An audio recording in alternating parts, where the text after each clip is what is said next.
पुरुषकर माता बहिणीनो बंधूनो, आज आपण या करवाढी संदर्भात जेव्हा आक्रोश मोर्चा जो काढलेला आहे या सत्ताधाऱ्यांच्या विरोधात काढलेला आहे। या सत्ताधाऱ्यांना आपण गेली 7 महिने झाले पत्र व्यवहार करतोय, त्यांनी कोणतेही विषय पत्रिकेवर विरोधकांचे घेत नाही।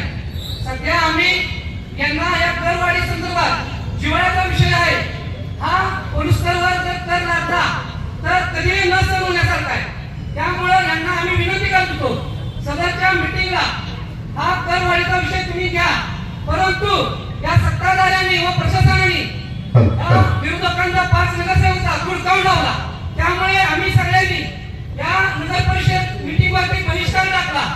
परंतु यांनी जो कर लावलेला आहे, स्वच्छता कर, विशेष स्वच्छता कर, शिक्षण कर, वृक्ष संवर्धन कर व अग्निशामक कर। आता अग्निशामक जो कर लावलेला आहे यांनी प्रत्येकी 100 रुपये लावलेला आहे। प्रत्येकी 100 लावलं तर वर्षाचा 15 लाख रुपये गोळा केली। 15 लाख रुपये झाल्यानंतर हे करणार काय? जर मुंबईमध्ये धारावी उठवायची चालल्या आणि हे पुरुषकर मुंबईमध्ये धारावी बसवायची चालल्या, या धारावीमध्ये यांची अग्निशामक 9 फूट बाय 19 ची ही कुठे गाडी बसणार आहे? या पुरुषकरांनी दाखवावी, मग या अग्निशामक कर लावा। जो वृक्ष संवर्धन कर आहे हे यांनी रस्त्यात ठेवले नाही तर झाडं लावणार कुठं? आणि वृक्ष संवर्धन कर लावून तुम्ही करणार काय?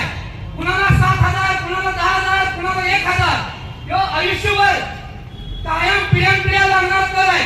त्यामुळे या सत्ताधाऱ्यांना माझा एक आव्हान आहे, तुम्ही उद्या मीटिंग घ्या, ठराव घाला, भले आमचं सरकारवर असलं तरी आम्ही तुम्हाला संमती देतो या सरकारविरोधात लढायला। तर तुम्ही ठरावच का घालत नाही? तुम्ही उघडपणे विरोध करताय का? तुमचा जो 1,75,00,000 लाखाचा ठेका आहे, गावामध्ये किती स्वच्छता झाली, किती 10 वार्डामध्ये किती स्वच्छता झाल्या, किती सांगावे? प्रत्येकाने हात करून सांगावं, माझ्याकडे गाडी टायमाला द्या, माझ्याकडे गटर साफ केली जात्या। यांना वारंवार फोन करावा लागतो, कचरा उचलला जात नाही, गटर साफ केले जात नाही, पण तुम्ही करता काय? 7 महिन्यात खुर्ची बसून तुम्ही गावाचं काय भर केलं? तुम्ही या पुढे आव्हान करावं।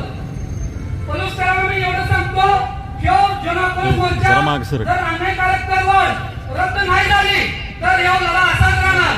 तुम्ही हा मीटिंगला विषय घेऊन